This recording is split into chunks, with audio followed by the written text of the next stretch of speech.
सकाळी उठून देवपूजा केली आणि मन प्रसन्न राहतं तर पटकन पूजा करून घेतली. देवासमोर महालक्ष्मीची पावले काढून घेतली. लक्ष्मीचे पावलं काढून घेतलं, स्वयंपाक वगैरे करून गॅसचा वटा वगैरे पुसून घेतला. पुसून घर पटकन आवरून घेतलं. घरचं आवरून घेणं झाल्यावर आज आम्ही म्हणत 31st तर यासाठी पटकन वांगे वगैरे चिरून घेतली. भाजी, वरण, भात, पोळी वगैरे करून घेतलं. संध्याकाळी मस्त जेवण केलं. सगळं मस्त जेवण केलं आणि मस्त एन्जॉय केलं.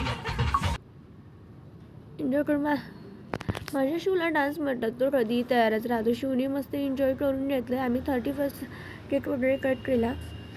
कट करून झाल्यावर मस्त फुल एन्जॉय केला. आणि तुम्हा सर्वांना माझा फर्स्ट व्लॉग कसा वाटला मला नक्की कमेंट करून सांगा. आणि हो, तुम्हा सर्वांना नवीन वर्षाच्या हार्दिक शुभेच्छा. तुम्हा सर्वांना हे वर्ष खूप सुखमय आणि खूप आनंदाचे जावं ही शिवचरणी प्रार्थना.